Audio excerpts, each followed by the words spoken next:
The Big Bang Notable Book List showcases titles expanding the universe of young minds, one read at a time. Imprints at Holiday House and Simon & Schuster already submitted their titles. Have you? Submit your books for free for a chance to be featured. Learn more at TheStorytellersShelfPodcast.com/submissions.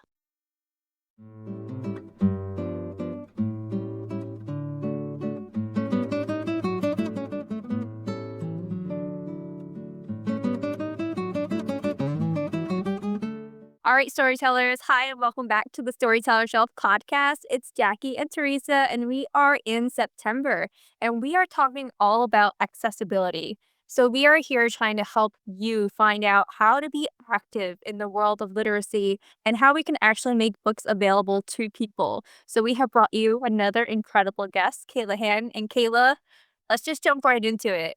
So, let's start by getting to know a little bit about you and your personal journey. Could you share a bit more about your background and how you got to where you are, where you're working now? Well, first off, thank you so much for having me. I'm really excited to chat with y'all today. My name is Kayla Hand. I'm the executive director at Books Between Kids, and I've been there 4 years. Books Between Kids is based in Houston. But actually, my nonprofit journey started way before that. For 9 years prior to that, I worked in affordable housing and fundraising and marketing. Wow, that's incredible. 9 years and still going strong. Okay, so could you tell us a little bit more then about Books Between Kids? Because that's kind of how we got here. Absolutely. So, Books Between Kids was founded 13 years ago now by two moms who saw that their kids had books and other kids in surrounding schools didn't. So, they started hosting book drives, collecting books, and giving them to neighboring schools. And this is a very funny random story, but one of our founders actually made a call to a company called Better World Books. And before you knew it, they said, "We're sending an 18-wheeler full of books your way." And so they gathered all of their friends. They had some temporary warehouse space for just 2 weekends. They sorted a whole truckload of, and not long after that, we became a 501(c)(3) nonprofit. They really saw the need in the Houston area for book access, and that need is still strong today. We love Better World Books. It's such a happy feeling to see how you came together and how there are always other organizations out there ready to support new initiatives. What brought you to Books Between Kids specifically? My passion is really for connecting families with low incomes to the resources they need, helping to connect people with housing. But I also saw the struggles that families have when they don't have spare income, spare money. So if you're already fighting to afford food and clothes and medicine and rent, there's no money left over for books. On the other side of that, my mother was also an educator. So I was raised with tons of books in my house and know how important that has been to me in my personal journey. And so really Books Between Kids merges those two perfectly. That's beautiful. I have to just say, Teresa and I have conversations a lot about the cost of books, especially when we're talking about self-publishing and trying to find out what's an ethical cost for you to make a profit, but also to sell a book responsibly. And we know a lot of people right now are having hardship in general. Working people, they still can't really afford a $25 book. So it's just inspiring to see that Books Between Kids started with this idea and you saw that happening in real life, in real action. And hopefully we're going to see as we speak with you what you've been doing on the ground on site. No, I love that. And one of the things we talk about is our books are getting a second chance. Most of them are used. Maybe they've been read once, maybe they've been read several times, but it's giving another owner a chance to love them. Maybe an owner who otherwise couldn't afford that $25 book.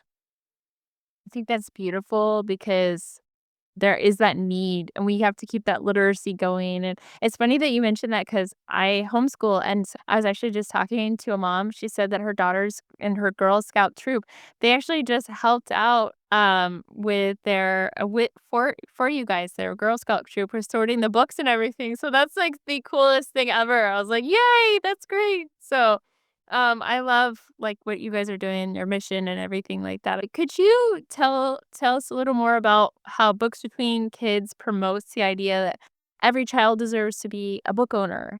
I really like how you've been talking about that. Could you add to that and why ownership is such a critical part of the mission beyond just access? Sure.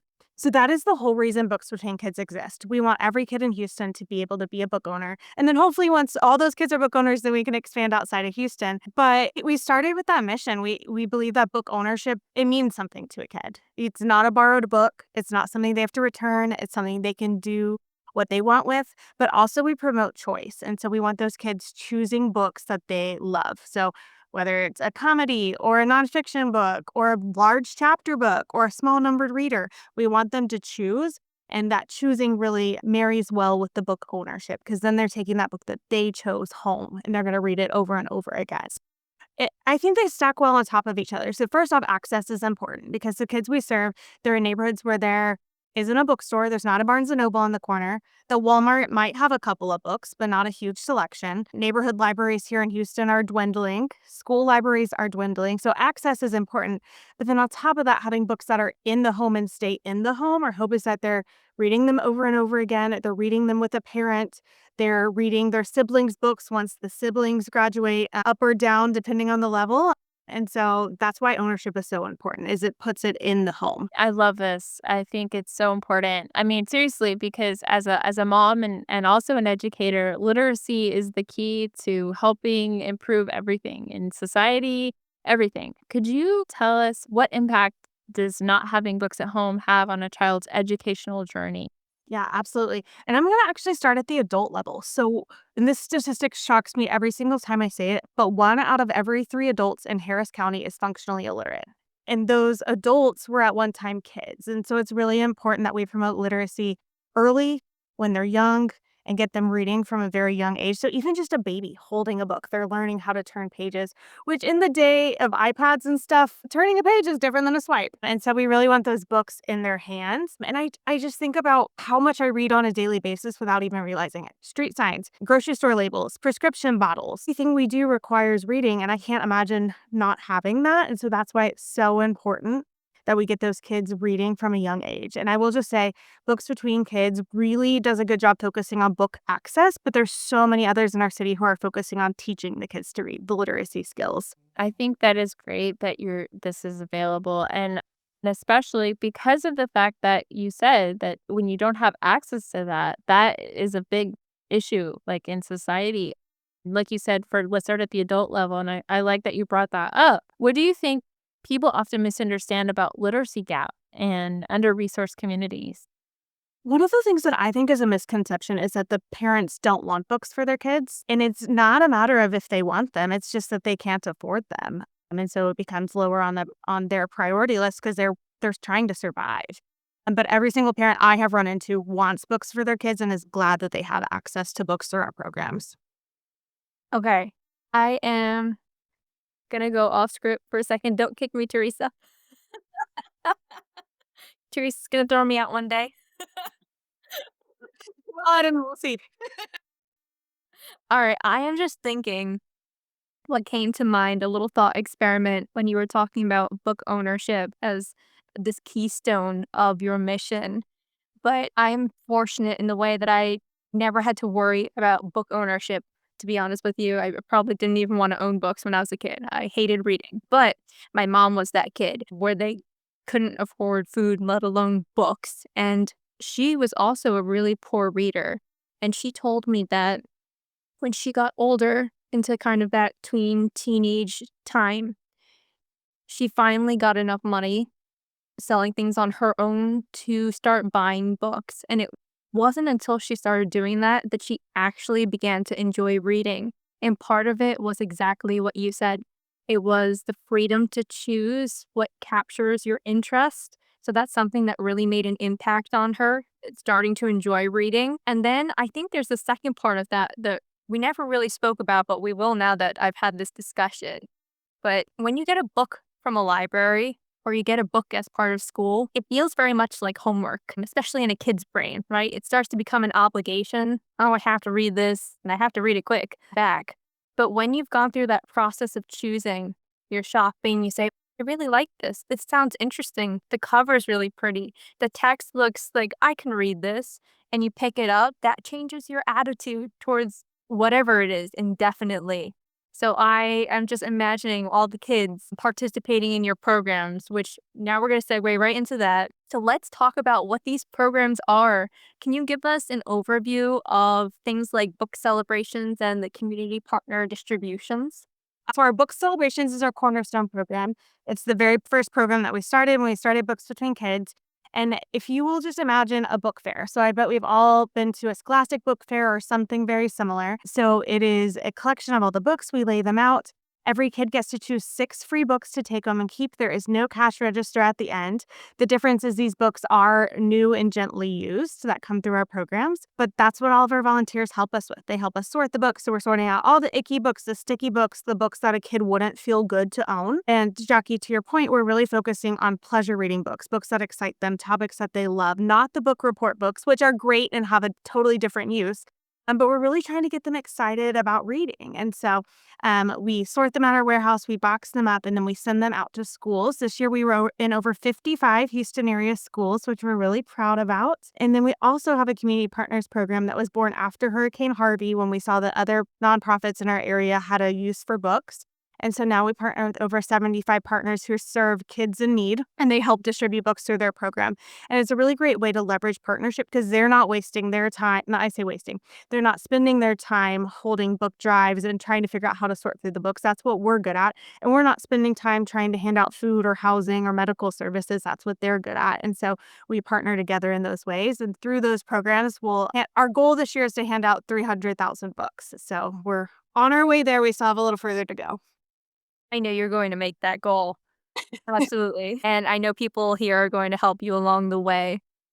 But I really feel this kind of ping in my heart when you're telling me about the type of book that you're bringing to kids. You're making sure that these books are gently used and new.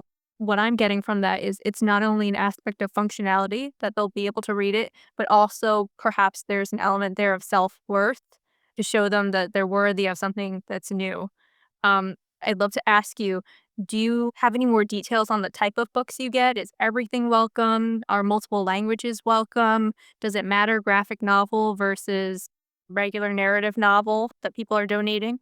Great point. And Jackie, I have to say that was something we're really proud of because when we very first started, we were handing out every book we got in. It's just what we knew how to do. And over the years, we've really refined our sorting process so that every book feels like a gift and it elevates that child's self-worth. We don't want them to feel like this is a handout or hand-me-down. It really feels like a new book to them. And one more thing before I answer your question about what kind of books we look for. When I first joined Books Between Kids, I thought we would have so many kids who were just like too cool for book celebrations. Books aren't cool. Almost every single kid we serve is elated to receive books, and it's because they truly don't have them. And often they're given food, they're given clothes, they're given this, and they don't have choice. And so it's an opportunity where they get to come shop and they get to pick what they want. So I could talk about that forever. But the types of books that we look for, we serve kids from birth to high school. We primarily focus on elementary school. So that's our biggest need for books is elementary age books. We're looking for anything your kids would love to read. So we're not really looking for your book report books or your textbooks or your cookbooks or your adult books. We're looking for anything with appropriate content and anything that is still in good condition. I'm looking for those books too. I don't want the but I see the joy in your face when you're telling us a bit about this from a kid's perspective. Do you have any specific stories that you've seen, maybe, or that you've experienced, from your participation in these programs on your side? Have you seen a specific reaction in a kid that made you happy and proud to be where you are? The one that I keep thinking about happened just a couple weeks ago. I was out at a book celebration, and he was holding it was some series in some book in a chapter book series, and he's shaking. And he's just holding it. And he goes, I've been wanting this book since Christmas. And I said, well, did you think you were going to find it today? And he goes, no. And the entire hour, he just was walking around shaking, just so excited. And that excitement that's why we do what we do. I just want to jump in and say, however we can help with the podcast and doing our book drive again, we're going to do that. And you guys are going to get so many books. You're going to be like, stop, No, we won't. We're going to move on. like, just you telling me that. I'm like, okay, that's it. We got to help more, Jackie. That's as much as we can. Cause I'm misty eyed. I'm going to start crying again, Cause when it comes, when I hear that means so much, when I said, I'm being a mom and also educator, that is important. Like when kids get so excited to read, that's why we did this podcast. We wanted to help kids like want to have that excitement again to open a book instead of an iPad. Let's get them reading, right? This morning that I was reading and it's, saying, "Dear book switching kids, thank you for the books. Now I have a lot of books, blah, blah, blah." And then she says, "Whoever started this, it was a great idea." I said, "I think so too." Goodness. Well, I was gonna say, like, we're both Houstonians, you know. Yay, Houston. You and I understand like Houston is a unique landscape. It doesn't even make sense. I was just telling Jackie this earlier, how Houston is not really mapped out like a normal city. I don't think they really thought about it when they were discussing how to do the construction of a city when they made it. um, well, when you think about that, as far as when we're talking about literacy, what's the landscape like when it comes to book access in local communities?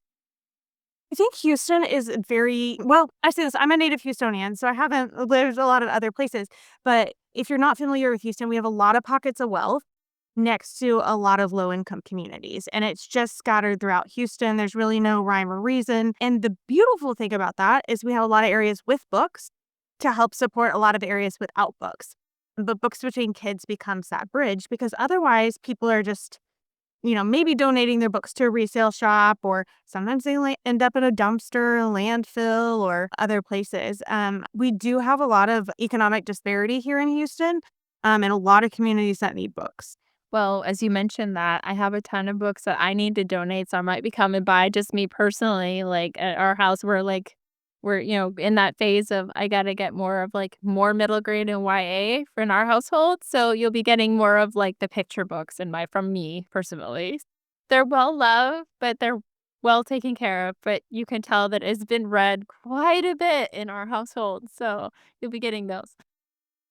Sometimes moms are the ones that have the hardest time getting rid of them, and I always say they're going to another kid who's gonna love them. Getting into that, what are some specific challenges you've encountered in trying to get books into children's homes? The one that comes to mind is one that we're working really hard on, but we can't give out books if we don't have books. And so our biggest challenge right now is really getting the word out in Houston, making it accessible for people to drop off books to different drop-off locations so that they can make their way to the warehouse and then we can give them out to kids.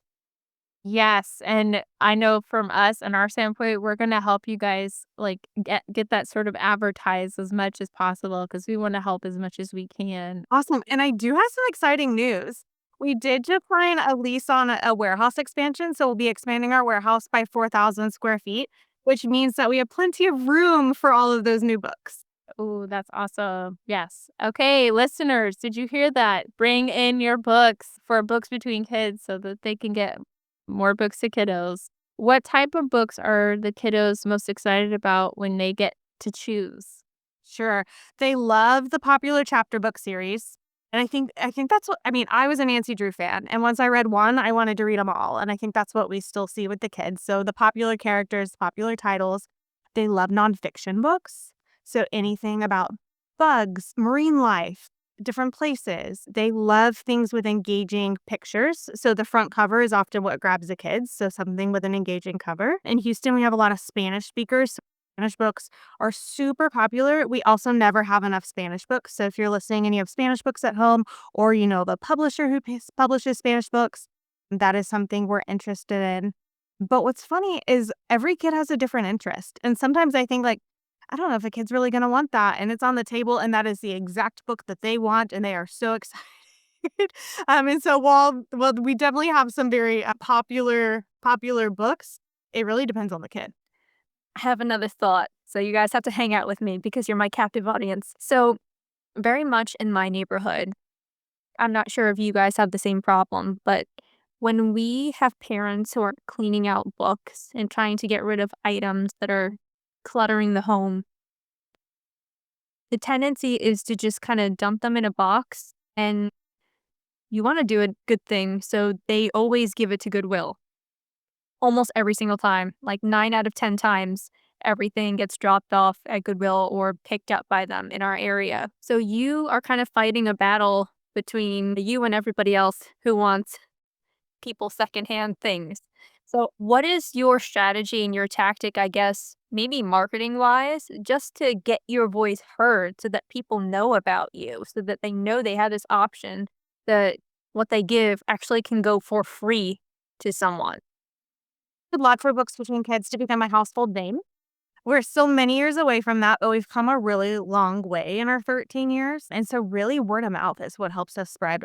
We see ourselves out in the wild now, which is really, really fun. So somebody on the neighborhood like information trading groups will say, "Where can I donate books?" And we'll see somebody else post Books Between Kids. And it's amazing to watch that spread like wildflower. Because wildflowers, whatever the saying is, once people know about us, then they keep bringing their books back again and again.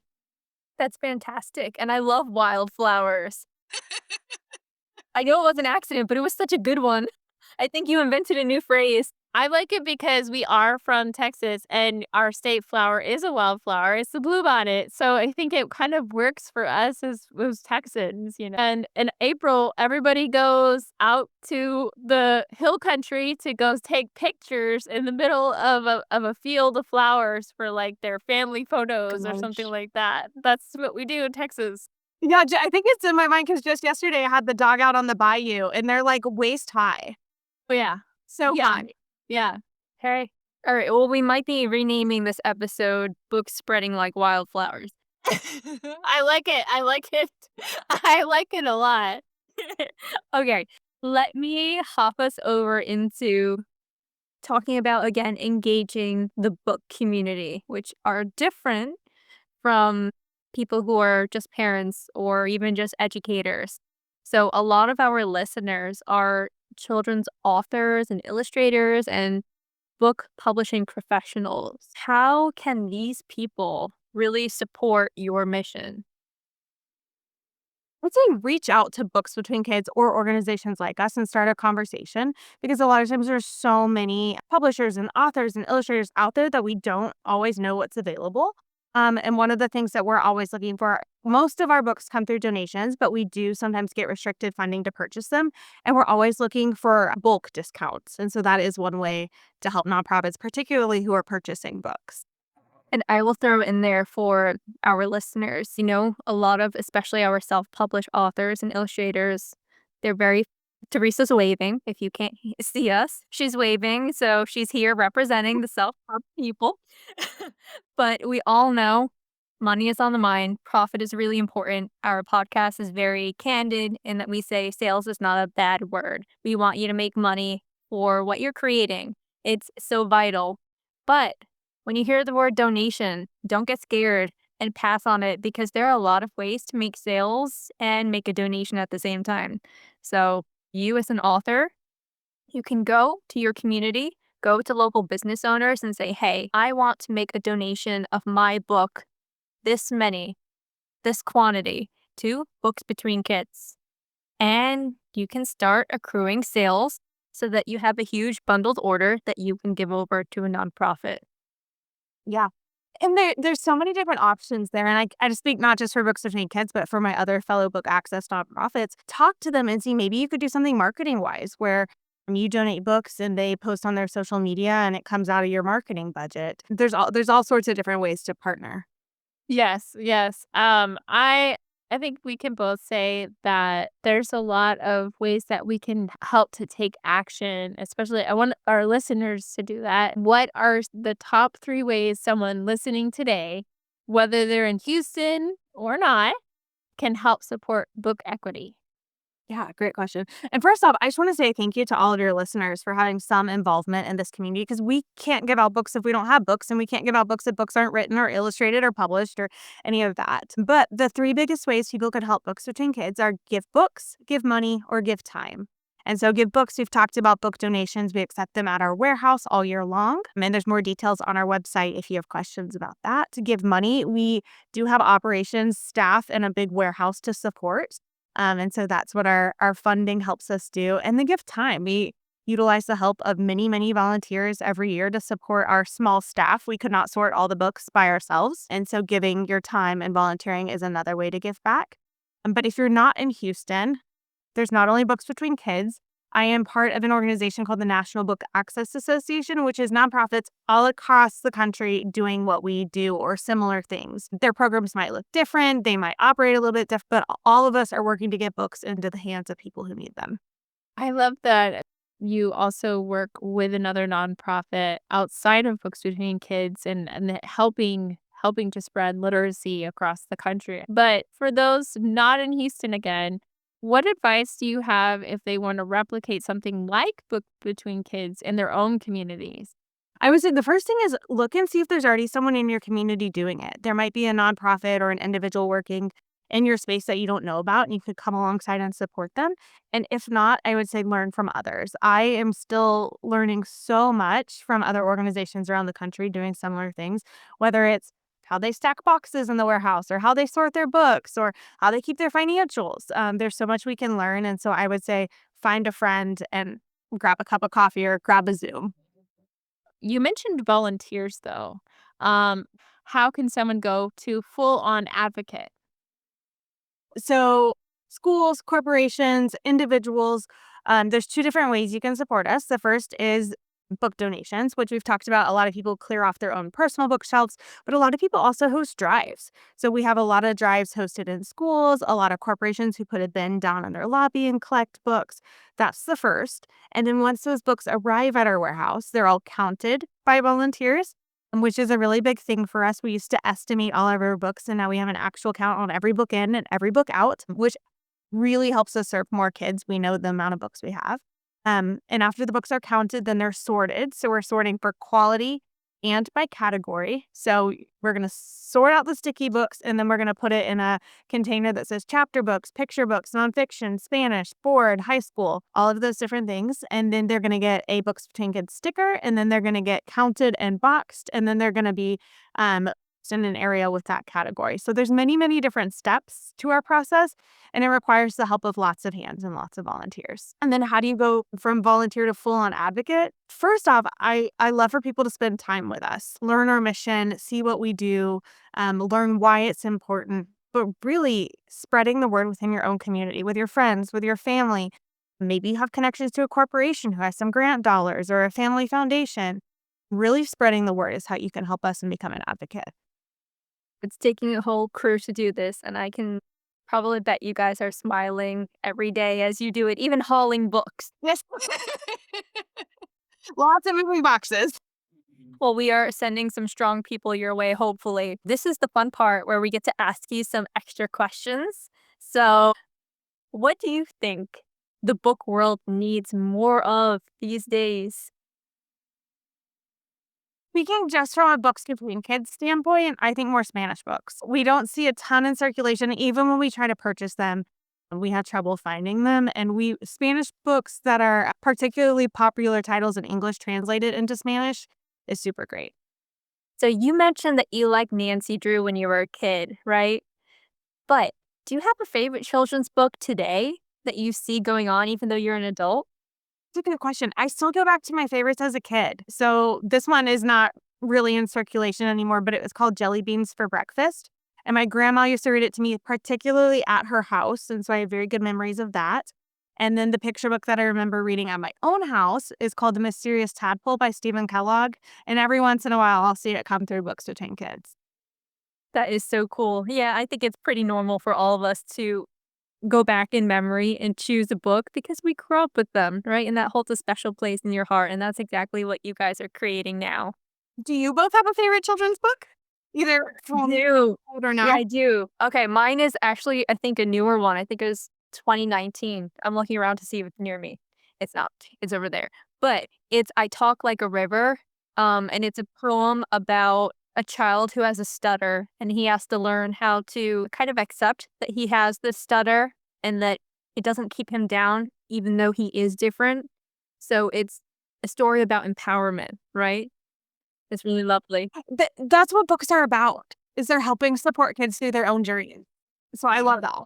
I agree with you because when you're reading, you're understanding yourself, I feel like, a little more. You're sort of like, "Oh, well, that's what that means," or something, and it helps you to process. I appreciate that. As far as for me, I don't know, like, I have so many. I mean, I'm always either writing or reading, and I have my own kids, so I'm like, "Oh, I like that." So, right now, my daughter loves, the Shannon Messenger books, the Keeper of the Lost City series. It's kind of like she's obsessed with that one, and then my son likes Percy Jackson, so Yes.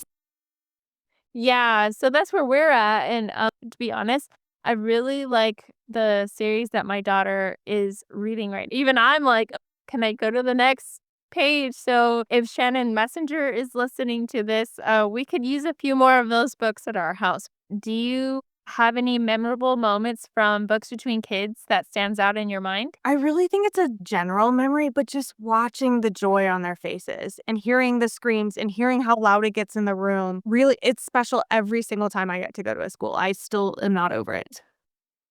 I actually have an author event next month, and I get so excited when I see kids and they look at my book and they're like, "Oh, mom, look, this one has a dragon in it," or something like that, and they get excited. And and they're also looking around at all the other authors because it's a plethora of authors in different genres and subgenres and all of that, and it's like a fun event that they do every year. So I get excited when I just see that their faces light up and they want to read, and it's like, yes. And sometimes they can't believe that it's free. They ask about, "Are you sure it's free? There's no money like, I can really have it. I really get to take it home." And, like, those are the moments where I'm like, "This is why we do what we do."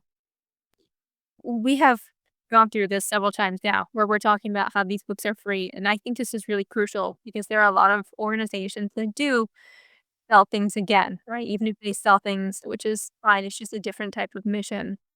But I'm always thinking, Teresa will tell you and confirm this, in terms of my nephew, because I am not a mom, I'm an aunt, and he is very rambunctious and nearly 11. But I pay attention to what he does because his childhood is so different from my own. They're very much tech kids, like we spoke about, iPad kids, Oculus kids now, which is wild, but it's happening, guys. These kids are definitely cyborgs, I think. But that being said, I think of the things that he likes to do.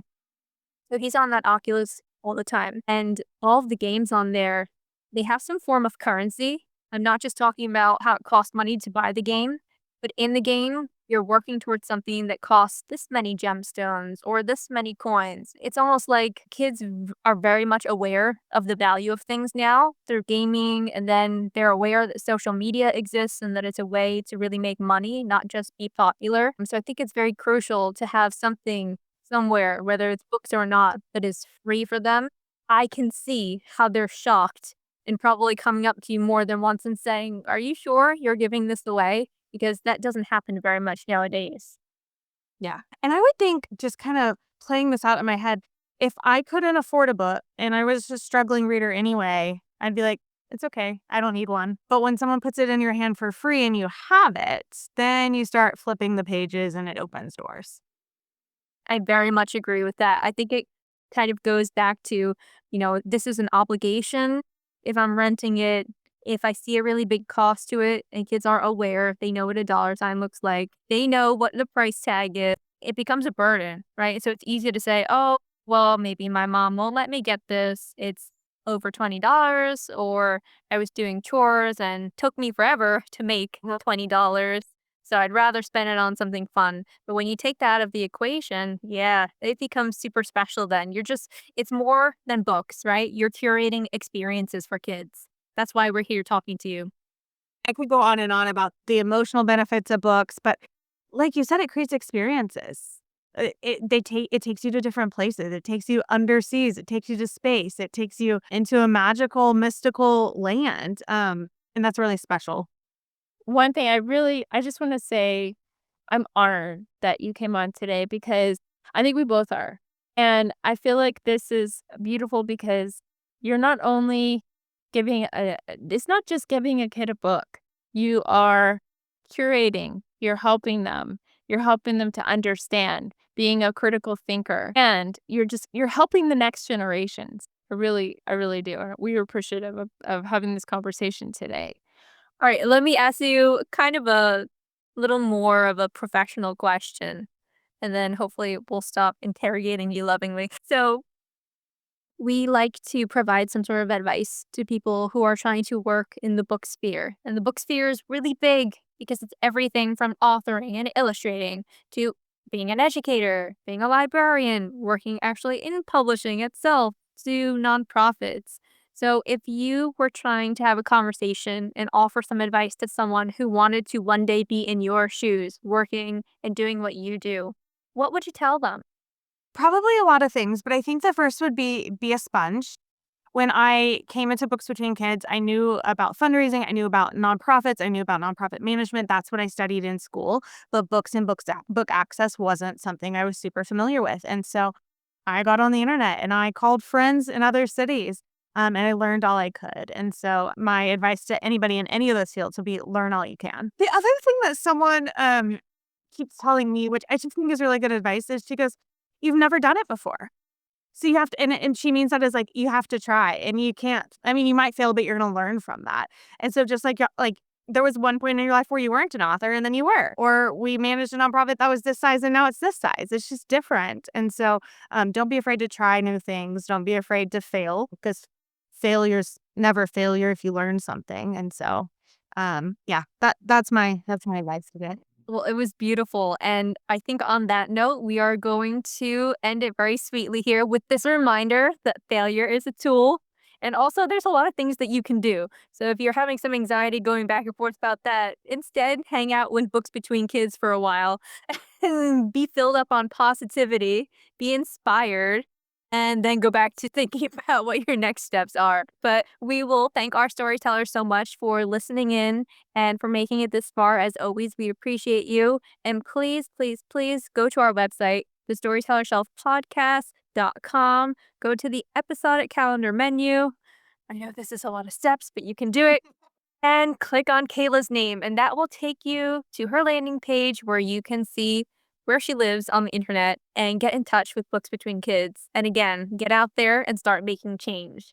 So thank you so much, everyone. Let's give Kayla a huge round of applause. Thank you for being here. And please, if you enjoy the conversation, give us a like, maybe a subscribe, and definitely reach out to her.